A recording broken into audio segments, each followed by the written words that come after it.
Hikers of Reddit, what is weirdest/creepiest thing you've come across while hiking? Back when we were university students exploring the Australian outback, my friend and I stumbled across something strange.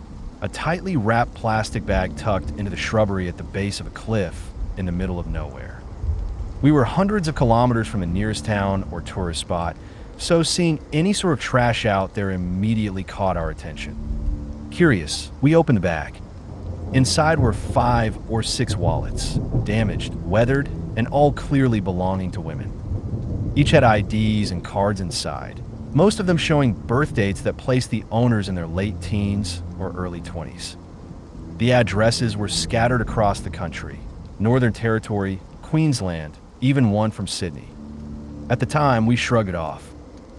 Maybe rock climbers had stashed their valuables somewhere and the bag got forgotten or blown down the cliff.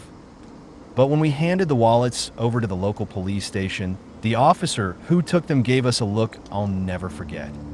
Not suspicious of us, but like something about it had seriously unsettled him. We never heard anything more, but the whole thing has stuck with me ever since. Something about it just didn't feel right.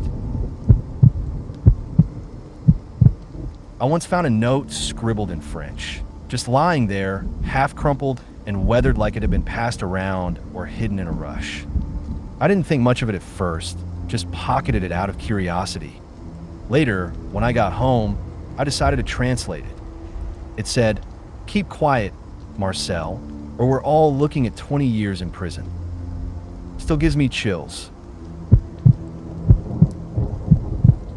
Back in the 80s, my parents were backpacking in the middle of nowhere, western Nevada, way off the grid.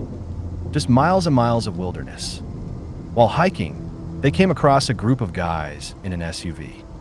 At first, the guys didn't notice my parents. They pulled a younger guy, late teens or early 20s, out of the vehicle and started walking him down a path into the thick brush. It immediately struck my parents as strange. This wasn't a place people just randomly showed up. It was remote even by backpacking standards. Then one of the men noticed my parents watching. The look he gave them was unmistakable. Leave. Now, so they did. They didn't want to cause trouble, but it rattled them.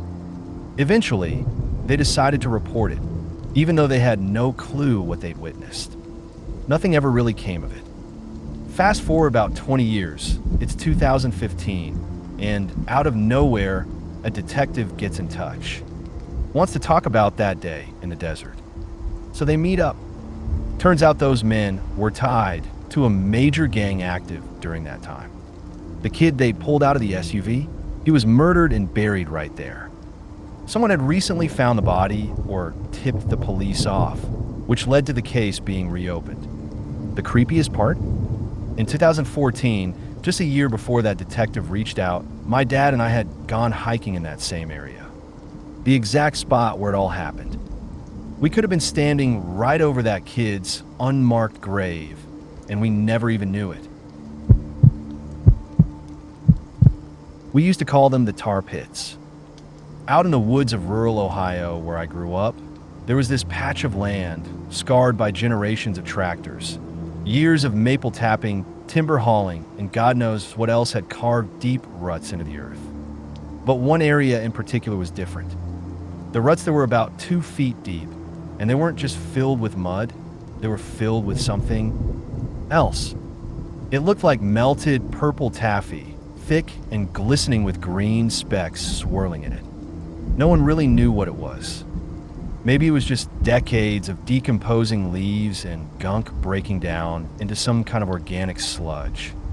But it didn't feel natural. It felt wrong. Like whatever life fell in there just gave up. And that stuff was like quicksand. Locals on quads or custom 4x4S would occasionally push their luck and get stuck. And if you got stuck, you weren't getting out without some serious help. It took an excavator arm or a bulldozer and a hell of a lot of force to pull vehicles free. Usually they came out trashed. Then came the drought. One summer, it got so dry the pits actually dried up. And what we found at the bottom has stuck with me ever since. Bones. Tons of them. Deer. Raccoons. Possums.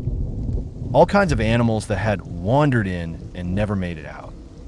So yeah, maybe we're just some dumb hillbillies, but we gathered all those bones, loaded them up, and gave them a proper burial in a big pit somewhere else. Seemed like the least we could do. My boyfriend once told me about something he and a friend stumbled across in the woods, and it still gives me chills. They were out hiking, just exploring like they usually did, when they found something strange tucked away off the trail. A cage. Not a small animal cage, either something big enough for a person. And inside it, a filthy, worn-out mattress. They called the police right away. What really unnerved them, though, was how interested the officers suddenly got.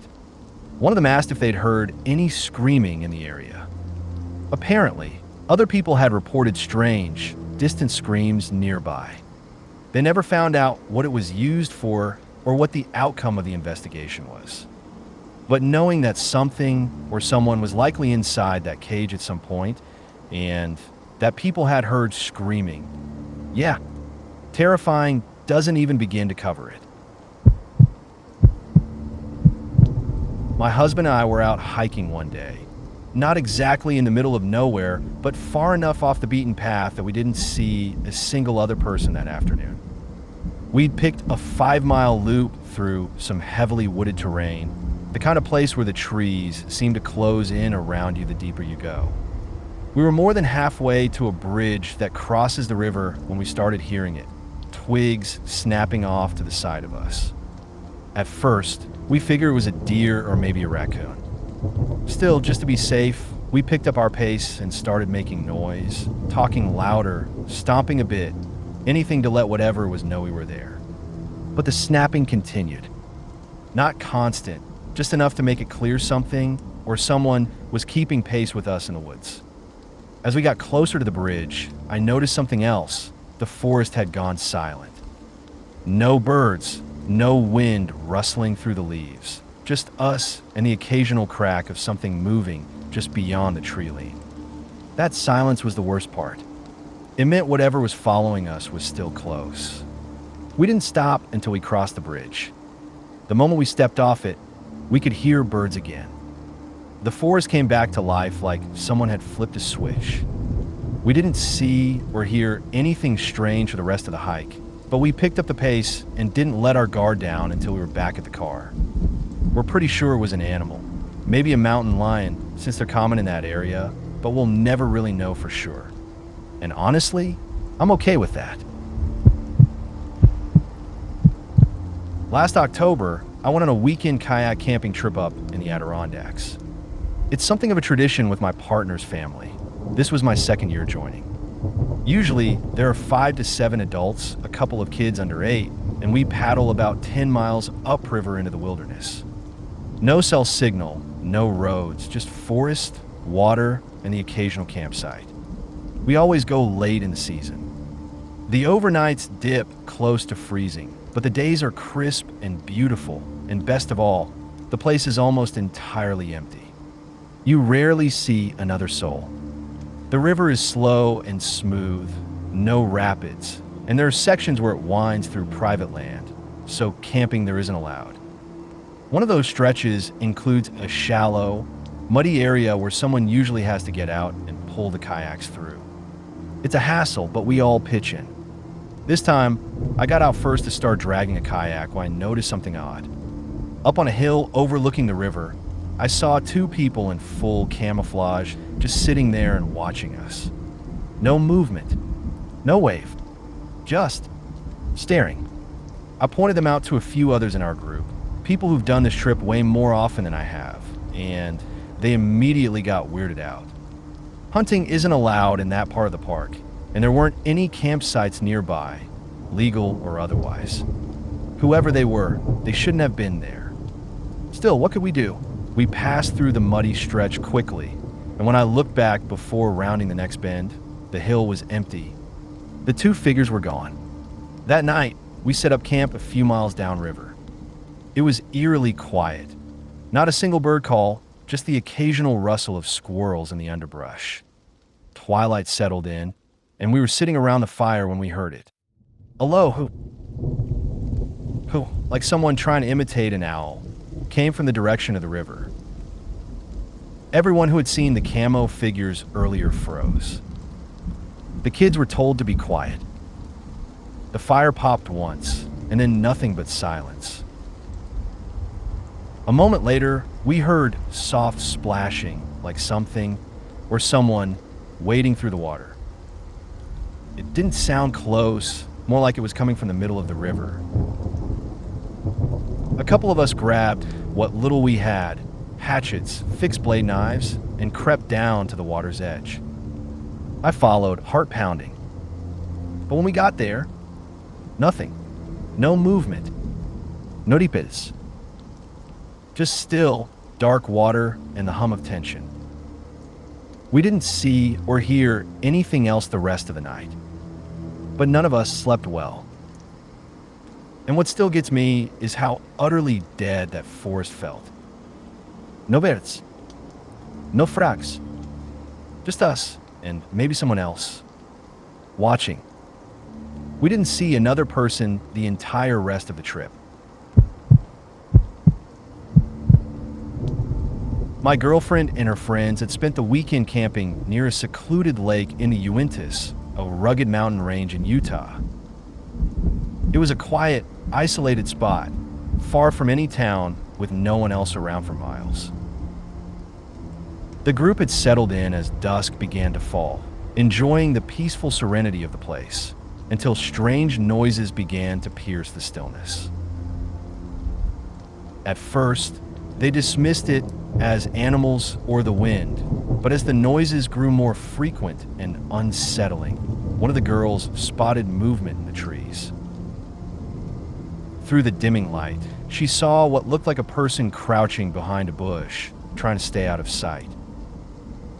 But the way they moved, too deliberate, too calculated, sent an icy chill down their spines. Terrified, the girls quickly packed up, abandoning all their gear and the tent in their haste to leave. They didn't even bother to look back, just sprinted to the car and drove off, adrenaline pumping. The next morning, they returned with one of the girls' fathers to retrieve their things, still rattled by the previous night's events. But when they got to the site, they found something even more disturbing. The tent, which had been left wide open, showed signs of someone having been inside. A large shoe print, far too big to belong to any of the girls, was clearly visible in the dirt, right in the center of the tent. The discovery only deepened their unease, and they left the area shaken, the memory of that figure in the woods lingering with them long after they'd driven away. I was out backpacking with a few friends deep in the wilderness. We'd been hiking for days, miles away from civilization, when we were sitting around our campfire, cooking dinner. The sky was darkening and the air was still when suddenly a man appeared out of nowhere. He walked up to our camp, offering a casual greeting like it was no big deal. He introduced himself, and we exchanged pleasantries, talking briefly about our hiking routes and the usual small talk you have with a fellow traveler when you're that far off the beaten path. But then, without any real segue, he dropped something completely unexpected. He casually mentioned that he'd had a vasectomy in his 30s after the birth of his second child. But, to his disbelief, his wife had somehow gotten pregnant again, having a third child. He couldn't fathom it. He didn't believe it was possible, so he demanded a DNA test to confirm the child's paternity. Sure enough, the test showed that he was the father. But the man couldn't let go of his doubts. He insisted that his wife must have somehow tampered with the results. My friends and I, most of us in our 20s, stood there completely confused. We didn't know why this man was sharing this incredibly personal story with us, especially in such a calm, almost disjointed manner. We all exchanged awkward glances, just nodding along and offering strained smiles, unsure of how to react. And then, as if he had said everything he needed to say, he just stopped. Without another word, he turned around and walked off into the darkening woods, vanishing into the night like a shadow. We all sat there for a moment, unsure what to make of the encounter. The silence in the air felt heavier after he'd gone, and we couldn't shake the unsettling feeling that lingered long after he'd disappeared. I decided to extend a hike I'd done countless times before just to check out an old fire watch tower I hadn't seen in years. I misread my map, thinking it was a 5-mile round trip. Turns out it was 5 miles one way. Big mistake. By the time I reached the tower, I was already running low on water, and it was the middle of August. Not exactly ideal hiking conditions. I drank the last of my water, took in the view, and started heading back, already feeling the exhaustion setting in. By the time I turned around, I started feeling dizzy. My legs felt like lead, my head was spinning, so I lay down on a large boulder to rest for a minute. Ended up falling asleep, probably from the dehydration. When I woke up, it was nearly dark. Panic hit me hard as I realized I had no idea how long I'd been out, but I knew I had to get moving. In my dazed state, I ended up wandering off the trail. Seconds after I realized I was lost, a large brown dog appeared out of nowhere. No collar, no taz.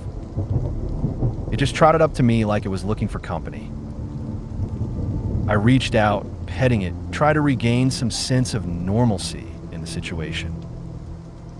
The dog seemed calm, like it knew something I didn't, and after a moment, it started walking away.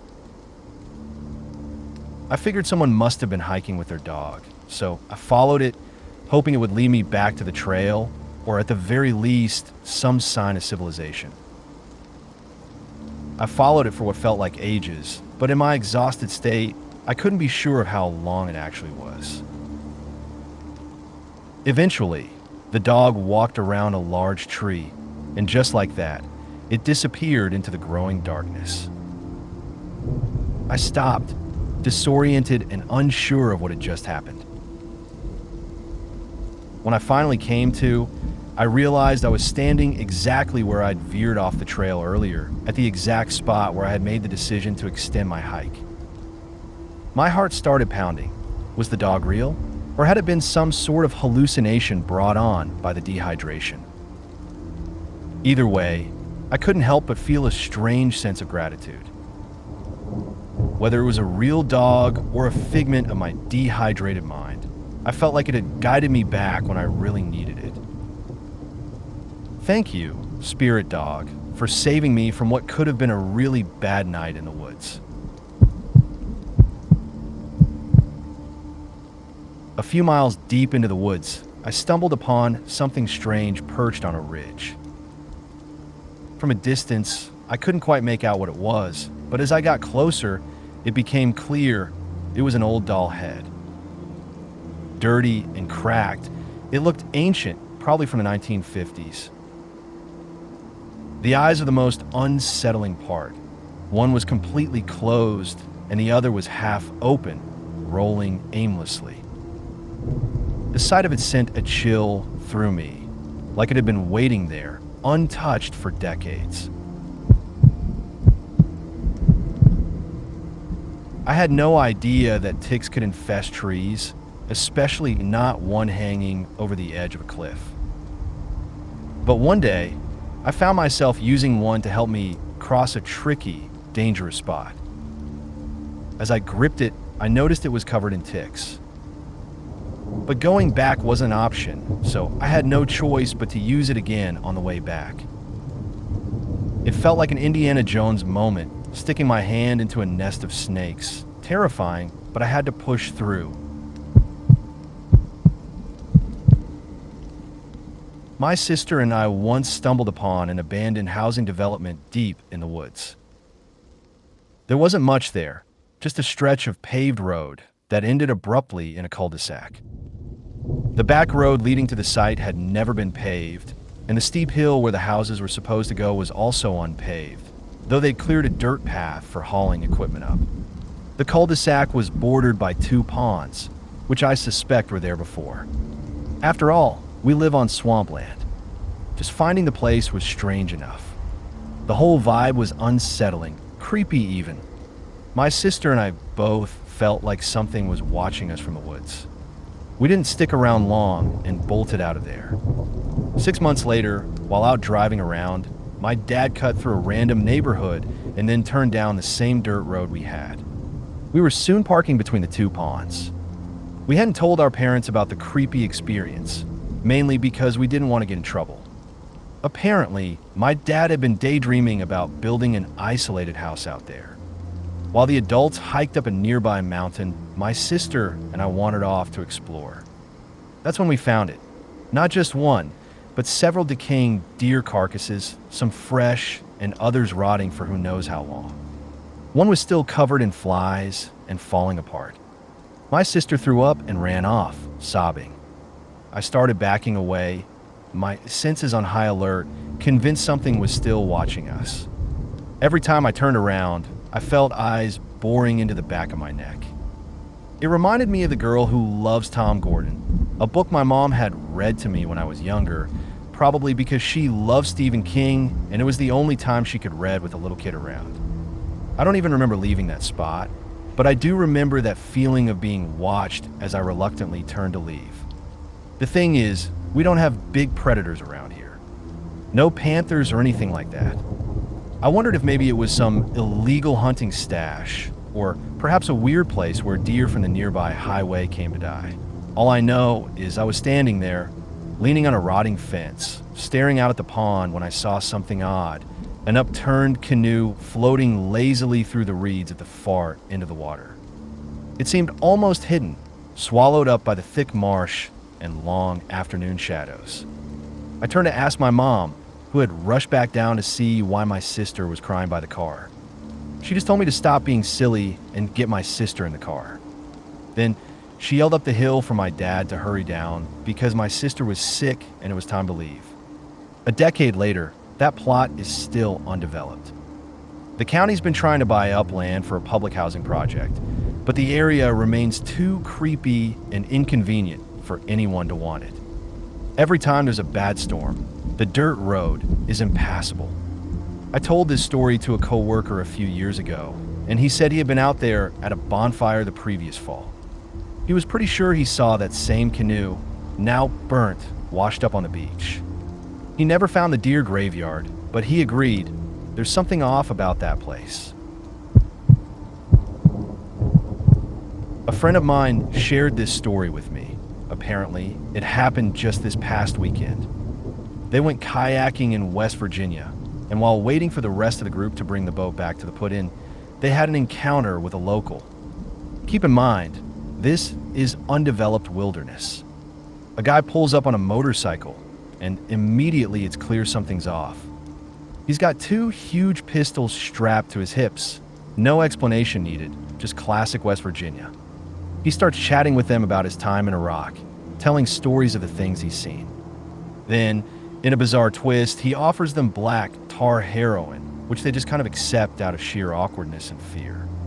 No questions asked, like it's the kind of offer you'd expect from a neighbor asking to borrow a cup of sugar. After handing it over, he just hops on his bike and rides off, doing all the talking the whole time. The West Virginia Welcome Committee, everybody.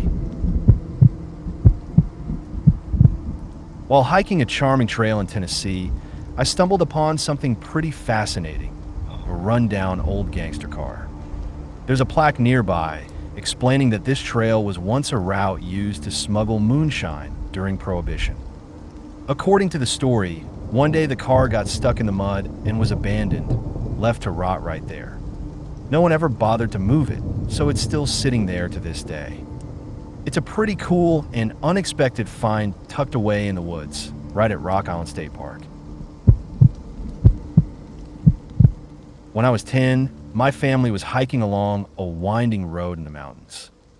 As we looked down, we spotted a car upside down about 20 meters, 65 feet below us, resting on its roof. We were heading further down, so we would pass the car eventually. Even though the accident had occurred the day before and there was no one in the car, it was still a haunting sight, one I think about often. Later, we read in the newspaper that it had been a family of 4, and tragically, none of them survived. A few friends and I love planning road trips to different states for hiking, especially when we can explore cool ruins or abandoned places.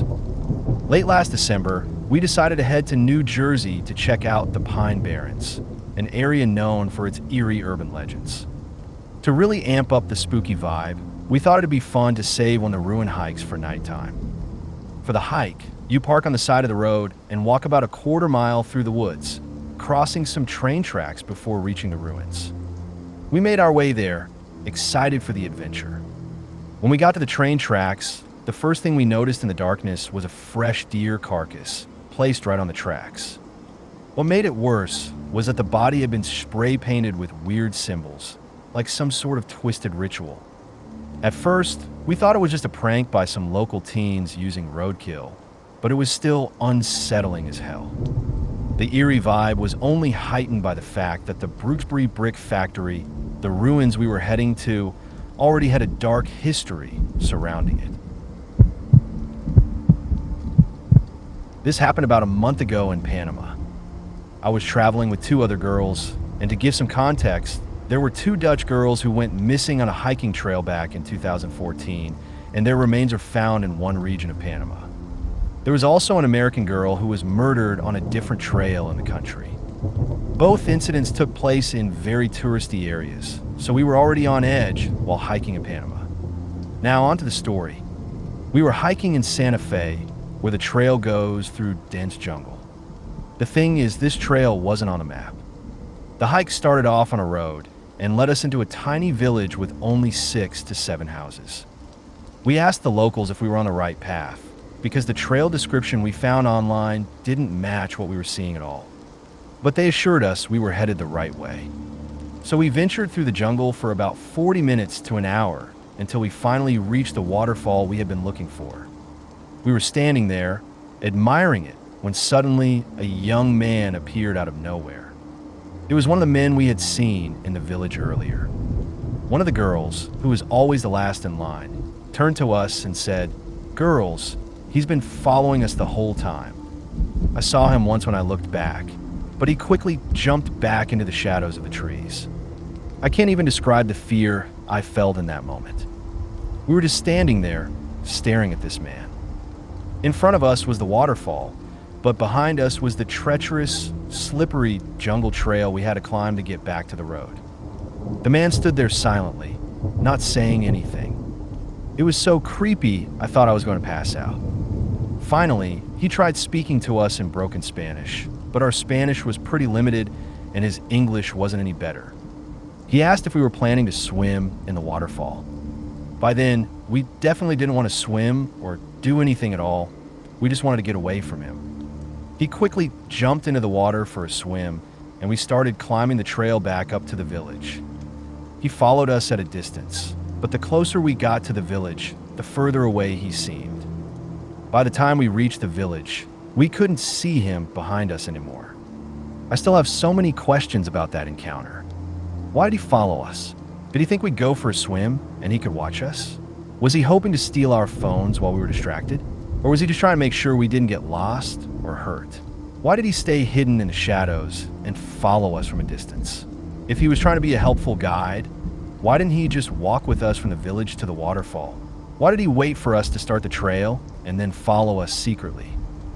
In the end, nothing happened, and I don't think he had any malicious intentions. But after hearing about the 3 women who died on hiking trails in Panama, we were already on high alert. His actions definitely freaked us out. It wasn't really a hike, more like a stoned exploration with some friends. As we wandered through the woods, we spotted something colorful through a gap between the trees. Naturally, we want to check it out.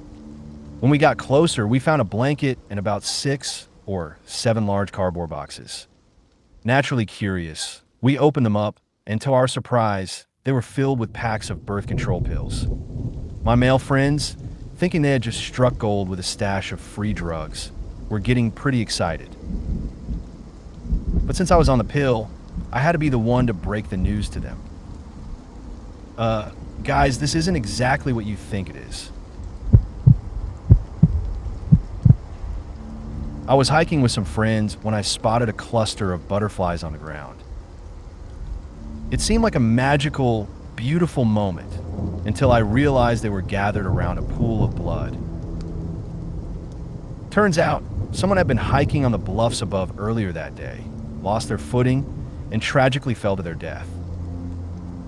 Oh, and once I found an old manual egg beater wedged in the crotch of a tree. That was a strange one.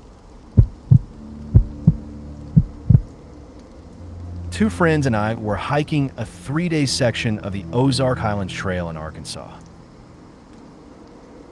We chose December for our trip, so the weather was nice, but it was also leaf-off season, meaning the trees had gone dormant for winter and shed their leaves. The Ozark Highlands Trail is marked by white paint stripes on trees, which are usually easy to spot. However, what we quickly realized was that in winter, the Ozarks are entirely gray. The trees were gray-brown, the trail markers were almost invisible, and the trail itself, covered by a thick layer of dead leaves, was completely obscured and hard to follow. We were amateur hikers, hoping to hike about 8 miles a day, but on the first day, we got lost so many times that we ended up hiking around 15 miles and still didn't make it to our planned campsite. As the day wore on and the shadows grew longer, we realized once again that we'd veered off the trail. We stumbled upon what seemed like an old, bumpy road made of brick, with deep gaps between each stone. It looked like a pioneer road from the early days of settlement in the Ozarks. After checking our GPS, we saw that this road would bring us within 100 feet of the trail. We decided to follow it as long as we could, but soon the path became choked with brambles. We made our way through the woods, climbing uphill toward where we thought the trail should be. We stopped for water and checked the GPS once more. The sun had dipped below the horizon, and there were only about 30 minutes of daylight left. The trees were a thick gray mist in the dimming light. The GPS showed the trail to be due west of us, so we decided to press on, hoping to find the trail and set up camp as soon as we could. Almost immediately, we came across a strange sight, an old, handmade rock wall fence. Inside it were gravestones, some with hand-carved inscriptions on the stone, weathered and dark gray with age. The graveyard was abandoned, with no signs of life or recent visitors. We were exhausted, our feet were covered in blisters, and our spirits were low. The idea of camping near a graveyard was not appealing in the slightest, especially in the dark. So, when I say we moved away from that place as quickly as we could, I mean we hurried in the opposite direction without looking back. Later, I learned that the cemetery was called Jones Cemetery, a settler's graveyard, just as I suspected. And to make things even creepier, it sits right next to the Ozark Highlands Trail. I was biking along a quiet, overgrown stretch of my local river, a place not many people visited. I stopped to take a drink, and that's when I saw it, a horse. But it wasn't just any horse. It was a dead horse, hanging by its neck from the crook of a tree, suspended over the river. It was surreal and more than a little unsettling. I was freaked out, so I wasted no time getting out of there. Later on, I pieced together what had probably happened. The horse must have died from something near the river. Then, the water level rose, carrying the body downstream. It got stuck in the tree, and when the river receded, the body stayed there, suspended like some twisted natural trap. It was a creepy sight, but I guess nature had its own weird way of handling things. While hiking along a stream in a remote area, I suddenly heard an incredibly loud shriek from up ahead. Rounding a bend, I saw a deer lying on the opposite bank. Its throat had been violently torn open. The nature of the injury suggested the presence of a cougar, the only animal in that area capable of such an attack. Needless to say, my exploration ended abruptly that day. I was hiking in Washington in December, trying to cross a river, but the bridge was out. I walked along the shore, searching for a shallow spot, but couldn't find anything suitable. Then, I noticed some footprints leading down the bank. I assumed someone had tried to cross before me, so I decided to follow the prints to see if they led to a crossing point. It was tough going, but after about a mile, I thought I spotted a possible crossing. Suddenly, I heard a loud bang, like a stick hitting a tree. I froze, waiting for any other sound, but there was nothing. My gut told me to leave, so I slowly backed up, keeping my eyes on the far side of the river. The feeling that I was being watched wouldn't go away. I didn't stick around to find out. I turned and left as fast as I could.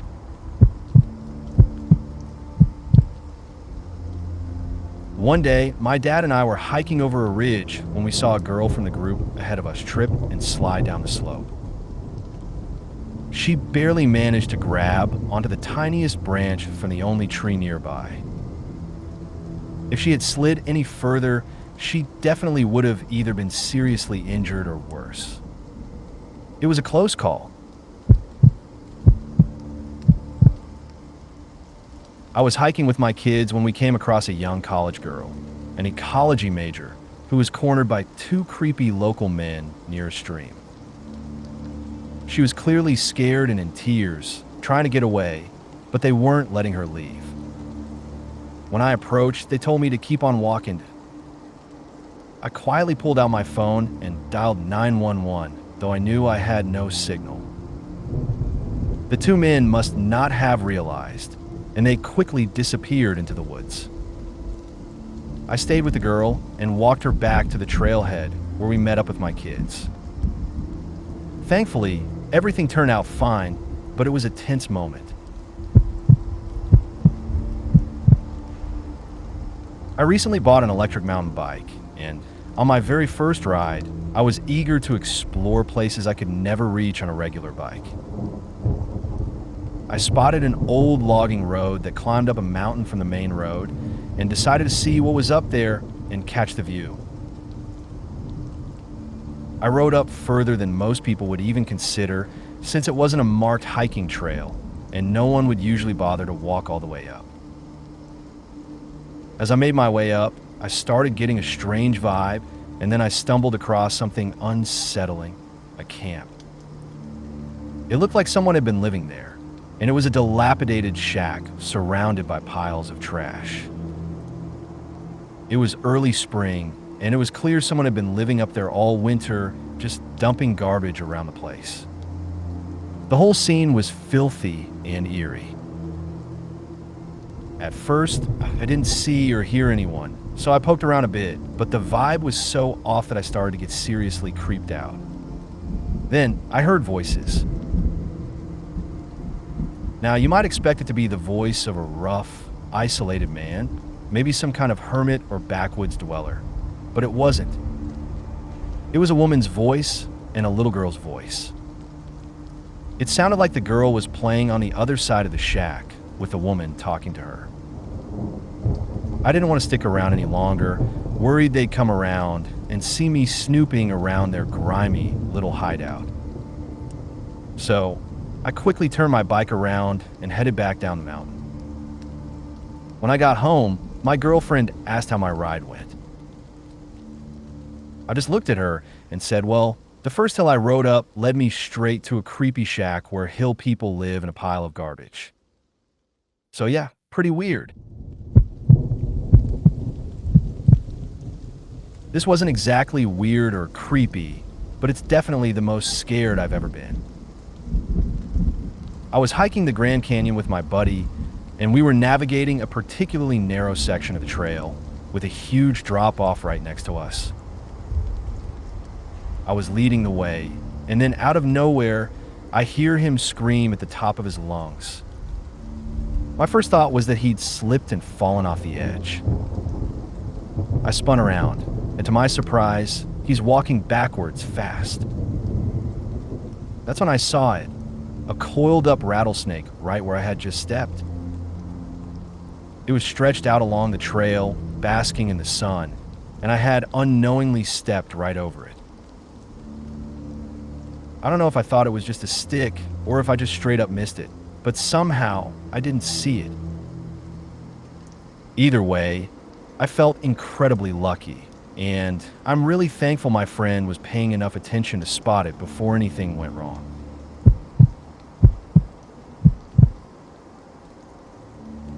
I've come across some pretty strange places during my hikes, like a runaway slave cemetery, a spot with a piece of wood carved into a cow skull, and a makeshift cell made of wood.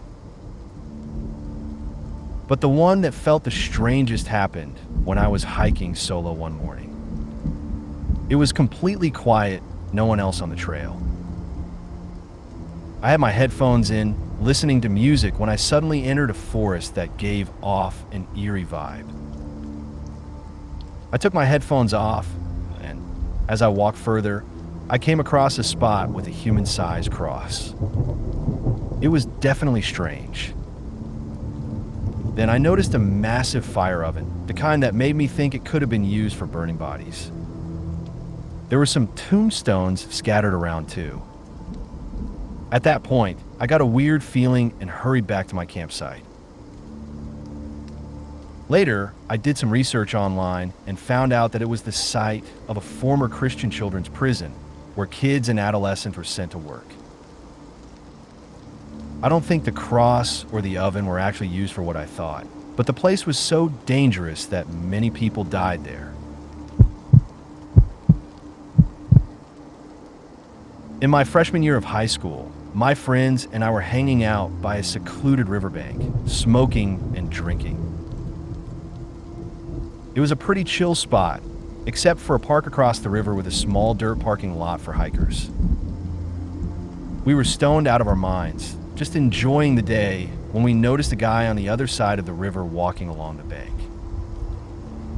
It struck us as odd because it was around 90 degrees, and who wears a hoodie and jeans in that kind of weather, especially by a river?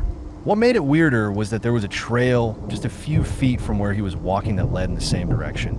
But instead of walking on the trail, he was deliberately staying off it, practically walking in the water and climbing over fallen trees like he was trying to avoid being seen. We all thought it was weird, but figured it wasn't much to worry about. About 15 minutes later, it was starting to get dark, so we started packing up. That's when we heard a gunshot. It sounded like it came from right across the river, maybe 200 to 300 yards away at most. And immediately after that, a woman started screaming. And I mean screaming, it was the kind of scream that made your blood run cold. It was terrifying, like she was fighting for her life. I still hear that scream in my head when I think back on it. We were frozen, just staring at each other, trying to process what was happening. The scream went on for what felt like forever, but it was probably just 10 to 15 seconds. Then, another gunshot rang out, and the screaming stopped abruptly. That's when we all freaked out and ran, scrambling up the dirt ledge toward my buddy's truck. I turned around as we got to the top and saw headlights cutting through the trees, an SUV peeling out of the parking lot across the river, speeding off. We jumped in the truck and got out of there as fast as we could. I wanted to call the police, but my phone was dead, so I asked my friend to call. He was too scared, though. We were all around 14 to 16, drunk and stoned, with alcohol and weed on us, and he didn't want to risk getting caught. Even though I argued, no one wanted to call, so we just drove to my buddy's house. Once we got there, he finally called the cops and reported what happened. The dispatcher said they'd look into it, but nothing ever came of it. We kept checking the news for a while, but there was never any follow-up. It's one of those things that still haunts me to this day. When I was a teenager, I went hiking with a couple of friends. We decided to take an off-trail shortcut, just making our own way through the woods. As we wandered through, we stumbled upon something odd, a scarecrow of sorts, just standing there in the middle of nowhere. It was covered in moss and lichen, almost as if it had been there for years. The scarecrow had a maroon jacket on, and its head was made of some shriveled burl, twisted and dried out. The whole thing looked like it was built as an effigy of a kid, maybe someone in their late teens or early teens based on the clothes and the size. We had no idea how long it had been there, but seeing it alone in the woods, all weathered and abandoned, definitely gave us a chill. We didn't stick around too long after that. Something about it just felt wrong. I decided to stretch my legs at a rest stop, and there was a nature path leading down to a small lake, so I figured I'd check it out. As I walked along the trail, I spotted a white bundle of cloth off to the side. Curious, I picked it up. When I did, something heavy fell out of the t-shirt. I bent down, grabbed it, and thought, that's strange. Why would someone throw away a gun? Oh my God, my fingerprints are on this now. Panic set in, and I immediately called the cops because there was no way I was going to be some 64 murderer or whatever. I didn't hear back from them after that, though. So, who knows whatever happened with it.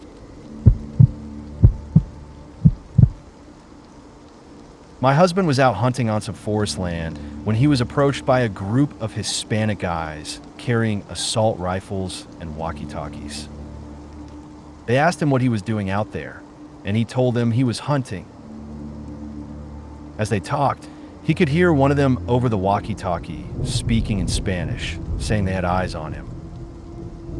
He casually looked around and saw someone further up the hill with a gun aimed at him.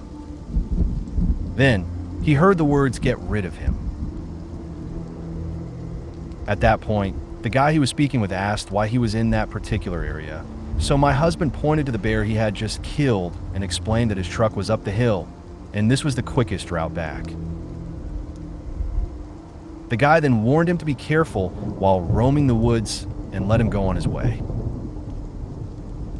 My husband, who is Hispanic but looks white, believes they were growing weed in the woods and that he almost stumbled onto their grow site.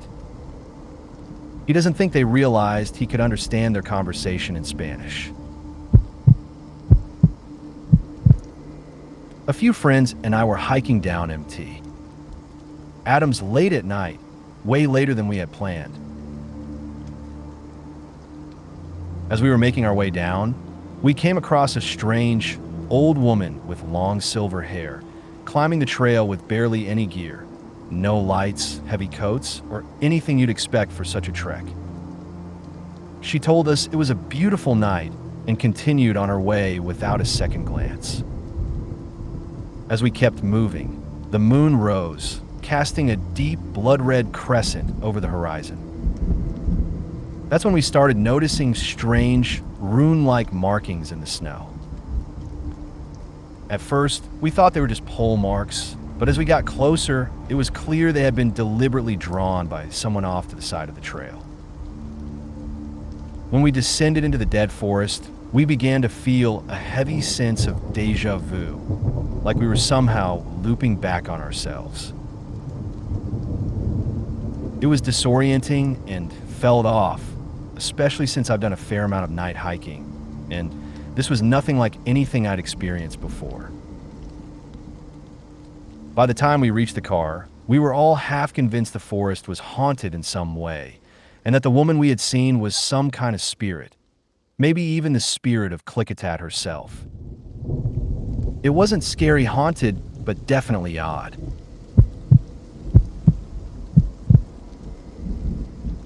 My friend and I were camping in a quiet area with only a few houses scattered here and there, surrounded by dense woods. We decided to wander off for a bit, following a small creek that led us toward a lake, its edges lined with thick reeds. As we got closer, we started hearing what sounded like drums, accompanied by what seemed to be Native American chanting or singing. We both froze at the same time, exchanging a look that clearly said, "You hear that too?" Without saying a word, we turned around and quickly made our way back the way we came. I was hiking alone on a trail when I came across a massive wolf-dog hybrid. It ran right up to me, stopping about 10 feet away, and just stared. For a moment, I honestly thought I was face to face with a wild wolf. After a minute, a woman appeared on the trail and called out to it. The dog turned and walked away with her. Safe to say, I was pretty freaked out. Haha.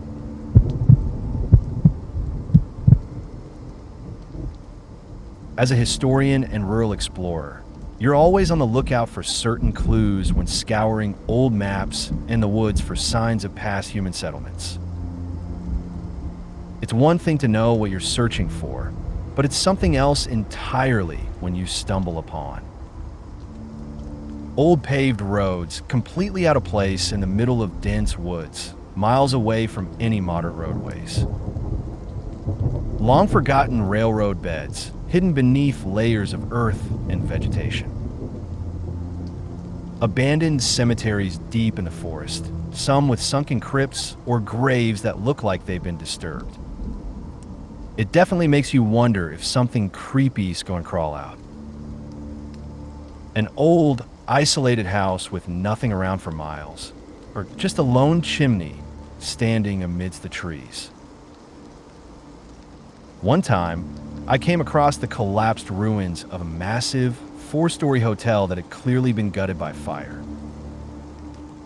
I followed an overgrown sidewalk leading up a hill, knowing something was up there, but never having seen it in person. As I got to the top, I found a giant brick wall with a set of steps. When I went up, it was like something out of a dream. The sight was hauntingly beautiful. For a moment, I felt like I was seeing the world from a third-person perspective, watching a bustling place filled with hundreds of people before it all burned down and the woods overtook it. It was eerie, almost like I was a ghost, witnessing history in real time. Viet Mun. Just weird. The Rupkund Trek in the Indian Himalayas is known for its eerie and mysterious atmosphere. At the highest point of the trek, you reach a small lake sitting at an altitude of 15,000 feet. What's unsettling about this lake is that it's surrounded by the skeletal remains of 100 to 200 people, believed to be centuries old. No one really knows how these bones ended up there, but local legends are filled with wild theories, ranging from alien encounters to an ancient battle between kings. The sight of these scattered skeletons in such a remote, high-altitude location adds a chilling sense of history and mystery to the trek. It wasn't creepy, but it was definitely strange. I was hiking with my family on a trail in central Ontario, occasionally passing other hikers. We stopped to admire a rock face and a peaceful pond when I heard someone shout, "Is that a lion cub?" I turned around, and sure enough, there was a family walking their dogs. And a lion cub. The little cub wandered near me, curious about the water, and the family gave me permission to pet it. Its fur was surprisingly soft, almost woolly. The rest of the hike was beautiful, and we ended up discovering a stunning waterfall. It was an unexpected but memorable moment. This wasn't the weirdest thing I've encountered, but it definitely stood out. My wife and I went kayaking down a local river this past weekend. We dropped our kayaks off at the usual launch spot in the morning, which is normally pretty busy but was completely empty this time. It was early, around 8 a.m., and we were planning to do a 16-mile trip. After dropping off our kayaks, we drove one of our vehicles to the pickup spot and then returned to the launch. When we got back, there was a very rundown Jeep Cherokee parked at the launch. I figured it was someone getting ready to fish, but there were no other boats or kayaks around and no fishing gear in sight. By now, it was about 8:30 a.m. The guy got out of the Jeep and walked off into the brush, probably to pee, I thought. When he came back, a woman stepped out of the vehicle. They both looked a bit off, strung out maybe. They started doing some random photo shoot with their phones. It seemed pretty odd, and my wife and I exchanged looks. I half-jokingly said, they're probably eyeing our kayaks to steal, because honestly, there was no other reason they should be there. The launch spot is out in the middle of nowhere, and the only people who know about it are local fishermen or kayakers. We loaded up our kayaks and started walking them down the narrow trail to the water. The couple followed us and then started asking about public spots to fish from a bank. I started talking to them, but something about the whole situation was making me uneasy. They kept getting closer and closer. I decided to discreetly unholster my concealed firearm and slip it into my waterproof bag. The moment I did, they took a few steps back and just stood there, silently watching us as we launched the kayaks. I honestly had no idea what their intentions were. Were they just trying to find a fishing spot? Or were they planning to steal our kayaks? Maybe something worse? They looked out of it, and I didn't want to take any chances. I'm a pretty big guy, so I wasn't sure why they would target us specifically, but something about the whole vibe just didn't sit right. I leaned over to my wife and whispered, "At least we left your car at the launch. All they get is a crappy car full of dog hair." When we returned to the launch, her car was still there, just as we'd left it. It turned out fine, but that whole encounter definitely left us feeling unsettled.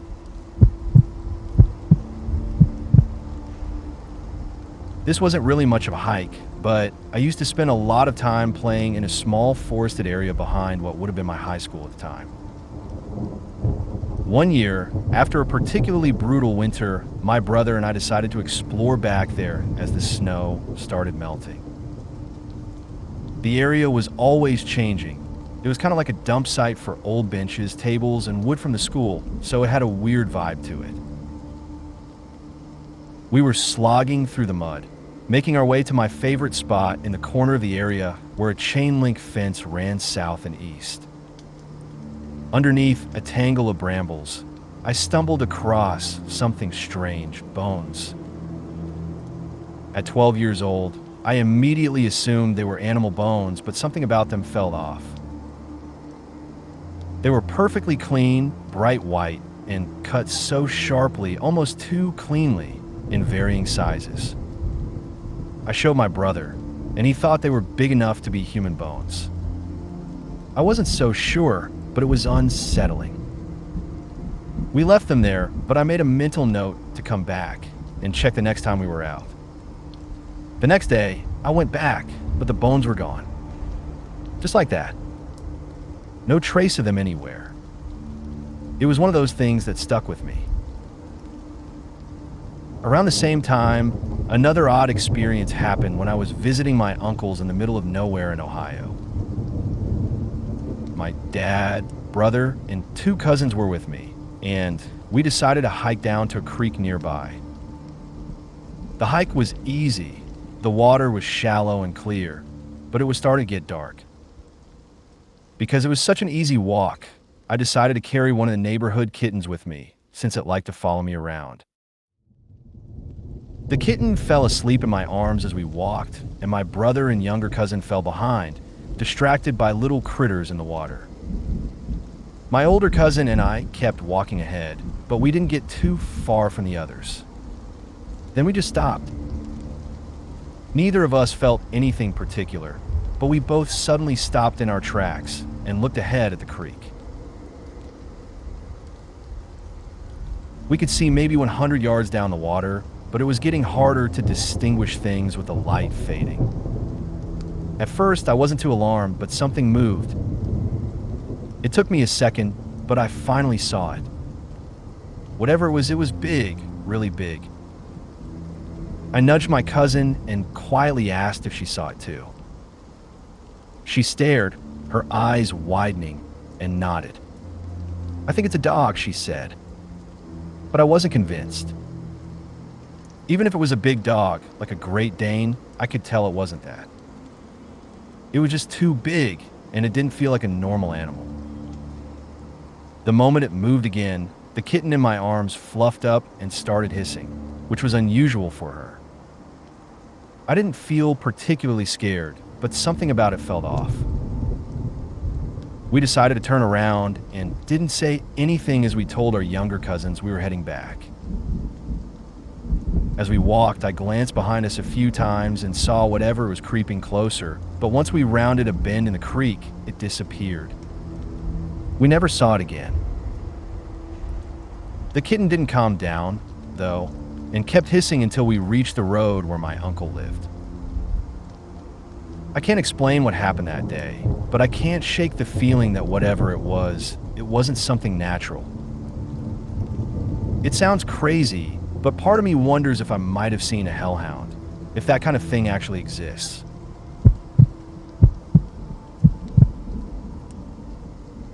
Back in 1984, during a weekend scout hike, we set off on a Friday night, hiked a couple of kilometers, and camped in a quiet grove of trees. Sure, it was technically illegal camping, but we were well versed in leave no trace practices, so we didn't feel too guilty. The night was peaceful, at least until the middle of the night. We were suddenly jolted awake by the sounds of revving engines, loud music blasting, and the unmistakable crack of gunshots. We were frozen with fear, unsure of who or what was out there. The sounds were unnerving, but we stayed silent, huddled in our tents, hoping they wouldn't find us. Thankfully, they didn't.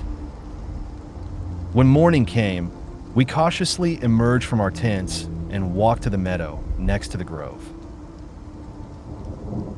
To our shock, we found 3 or 4 cars that had been completely trashed.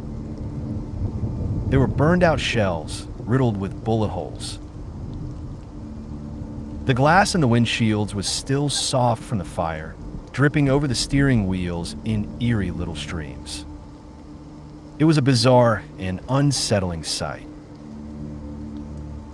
Unfortunately, no one had a camera with them, so we just took in the scene for a while, marveling at the wreckage, and then decided to pack up and move on. It was an unsettling experience, but we continued with our hike, not really sure what to make of the strange encounter we'd stumbled upon.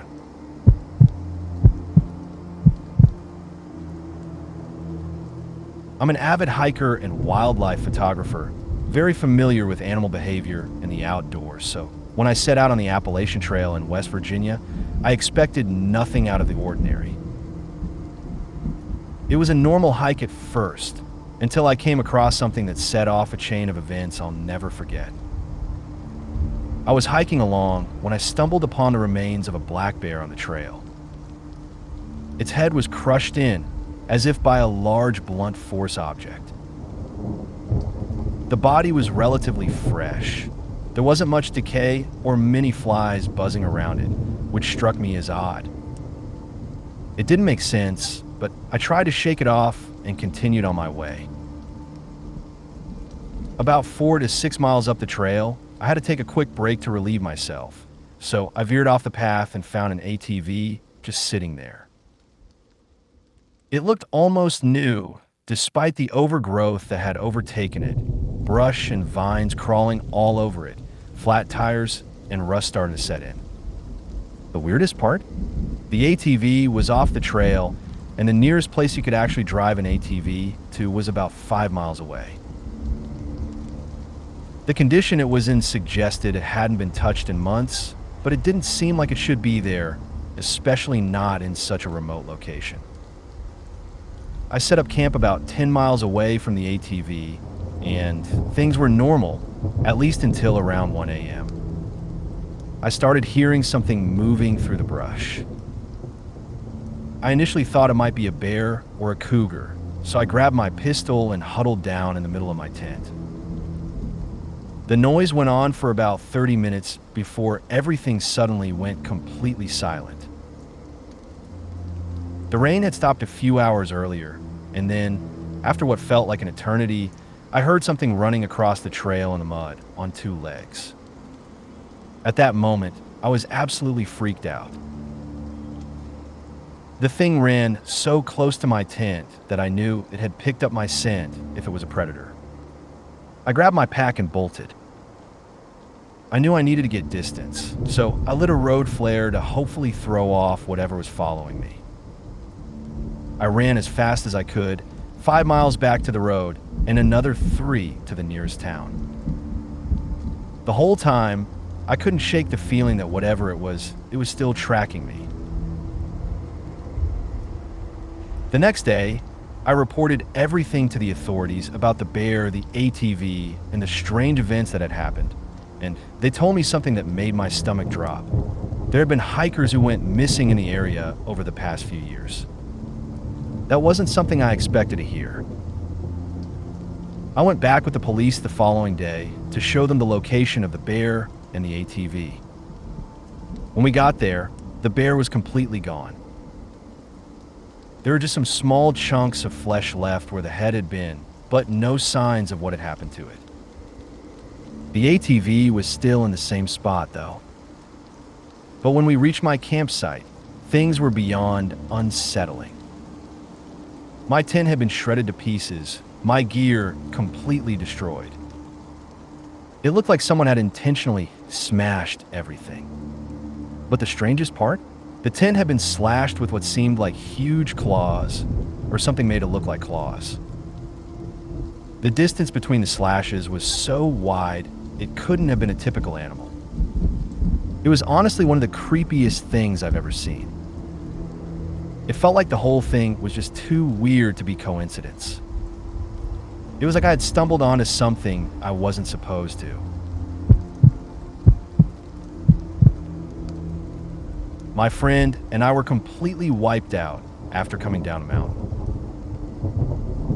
We were eager to get back to the parking lot, and as we trudged along the trail, we thought we could see it through the trees, maybe just 50 feet away. We both noticed something strange. There were a lot of cars in the lot, and oddly enough, we were both seeing the exact same ones. My truck was there, followed by a red car, then a black car, just like we had parked it. Curious, but not overly suspicious, we kept walking. However, it wasn't until another 45 minutes had passed that we actually reached the parking lot. The one we had seen earlier, it was a complete hallucination. And yet, we had both seen it at the same time, down to the exact details. It was one of those weird moments that left us both questioning what just happened. There's this cave up in the mountains with a strange, eerie vibe. Above the entrance, someone spray painted "Welcome Home" in black. At first glance, the cave doesn't seem like much, just a small opening. But once you approach, you realize that's only the entrance. The gap is narrow, barely 2 feet wide, but if you can squeeze through and army crawl past it, you find yourself in a massive cavern that stretches on beyond. It's a tight fit to get in, but once you're through, it opens up into something much larger. The first time I visited, the movie As Above, So Below had just come out in theaters. The idea of gates to hell felt strangely fitting here. The place was unsettling, to say the least. I went with a group of friends, but none of them were brave enough to go past the entrance. I managed to squeeze into the narrow passage and crawled as far as I could.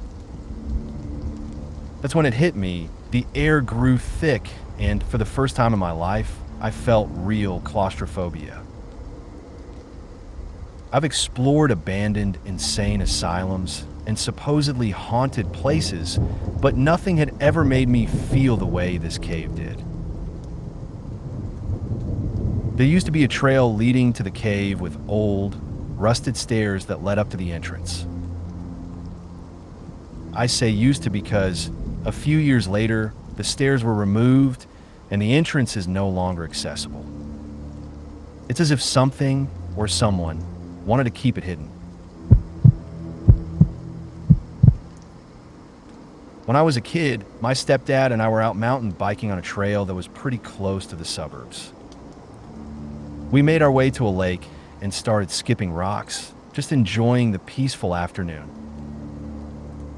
Suddenly, we heard rustling in the bushes on a steep hillside that connected to a main road. A guy walked by and asked us where the nearest trail was. He seemed in a hurry, kind of rushed and anxious. We gave him directions, and he quickly went on his way. We got back on our bikes, headed back to the main trail, and rode into the suburban streets. Out of nowhere, 2 cop cars pulled up, guns drawn, shotguns and rifles, and asked if we had seen a man. Apparently, the guy we just talked to was wanted across 6 counties, 2 of which were in another state. It was the strangest experience I've ever had.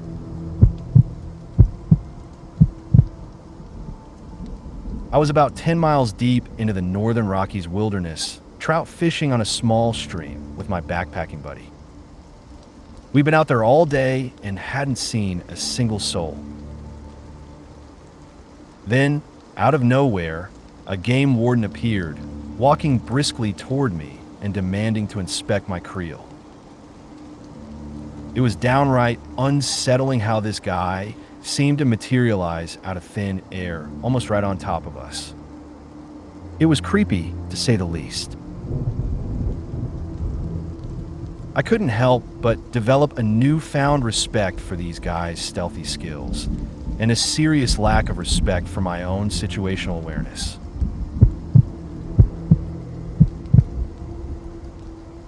One day, a friend and I stumbled upon a massive pile of rotting roadkill deep in the woods near where we lived. It was a gruesome sight. Cattle, horses, moose, deer, coyotes, eagles, owls, dogs, cats, and more, all piled together in various stages of decay. We had been following what we thought was a trail for an oil and gas site, but we definitely weren't expecting that. I told my mom about it, and when we went back a few weeks later, they had moved most of it to a more hidden spot, likely to keep nosy kids from discovering it again. At the time, though, we had no idea what it was. All we could think was someone's out here committing mass animal murder. This isn't my story, but it freaked me out when I heard it. My boyfriend and his buddy were out scouting new fishing spots. They were hiking down to a spot near the water when they both started getting a weird, uneasy feeling. My boyfriend decided to head back to the car, but his buddy stayed behind, talking to his girlfriend on the phone. Then out of nowhere, a car pulls up behind them, and it doesn't slow down. It gets way too close to their bumper, so my boyfriend shouts at his buddy to get in the car, and they take off. The other car starts chasing them. They're being followed for about 20 minutes. Eventually, they pull into a small, one-pump gas station, hoping the car will just leave. But the other car pulls up to the pump across from them, and that's when they make eye contact with the driver. The guy gives them this terrifying look, then reaches into his glove box. That's when they really panic and speed off again. The guy keeps following them, even as they get on the interstate. After 10 to 15 minutes, the guy makes an illegal U-turn and disappears. After they told me the story, I immediately said they should have called the police and pulled into the nearest station. They said that was their next move. What's really creepy is that they both think there was something down by that water or the trail that they weren't supposed to find.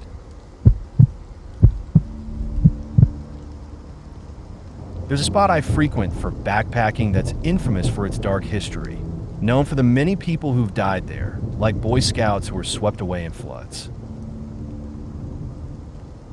Whenever I hike up there, I occasionally stumble upon strange bones, most likely human, and an unsettling number of abandoned tents, with all the gear and personal belongings still left inside. My small group was hiking back to our cars along a very long, closed-off dirt trail tucked deep in the Jemez Mountains of New Mexico.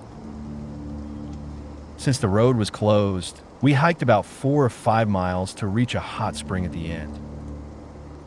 It was getting dark as we made our way back, roughly halfway to the trailhead. That's when we passed a young woman walking alone in the opposite direction, toward the hot springs. She had long black hair and was dressed all in black, including boots. She appeared to be Native American, though I could be mistaken. We said hello as we passed, but she didn't acknowledge us at all. Not a glance, not a word.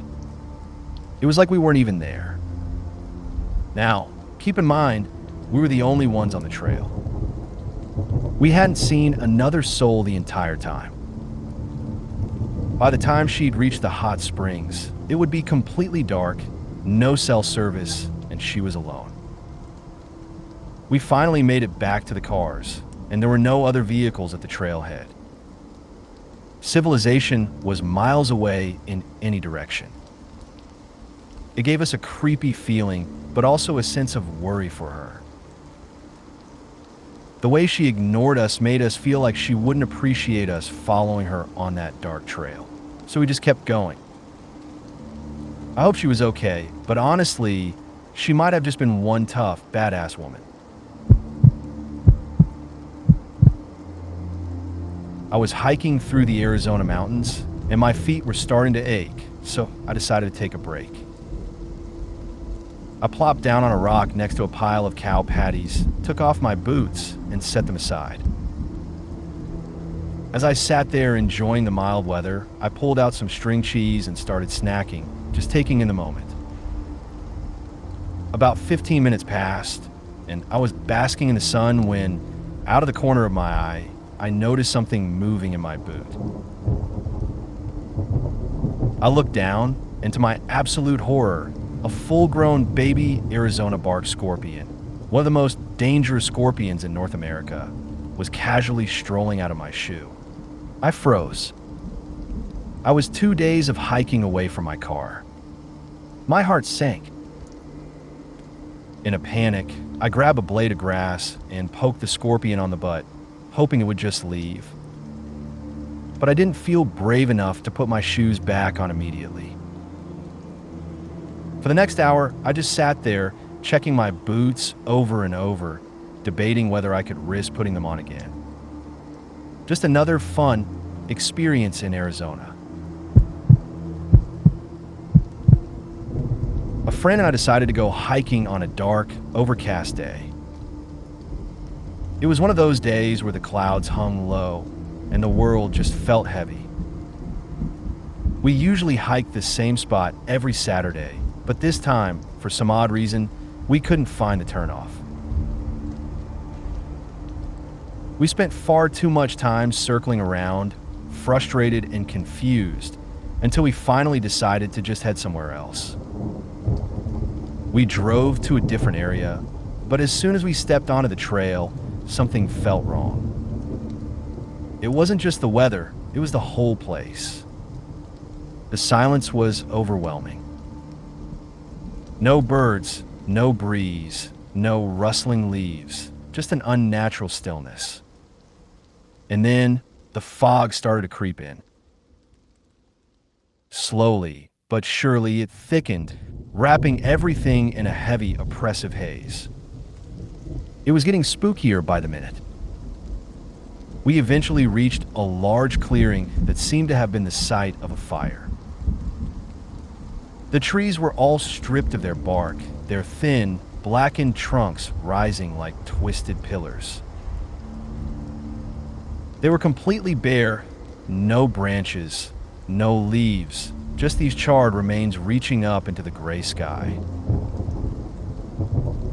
The scene looked like something out of a nightmare. The dark trees standing out against the green grass, everything swallowed by the thickening fog.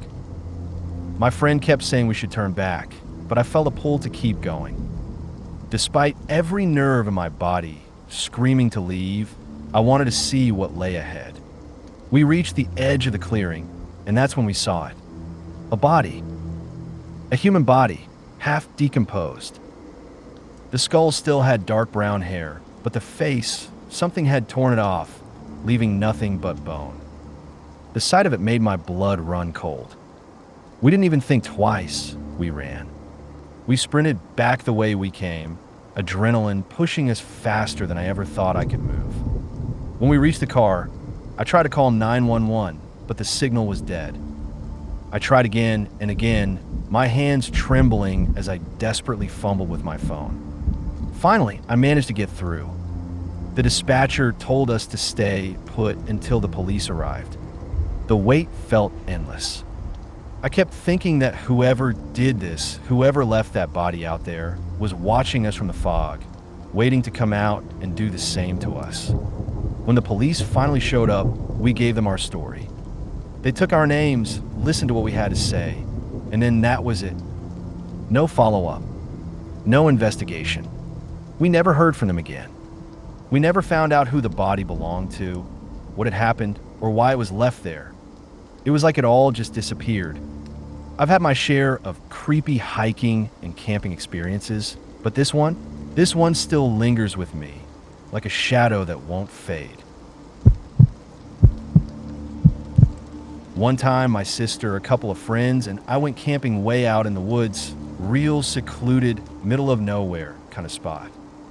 After a long day, everyone turned in for the night, but one of my friends and I stayed up by the fire, just chatting quietly under the stars.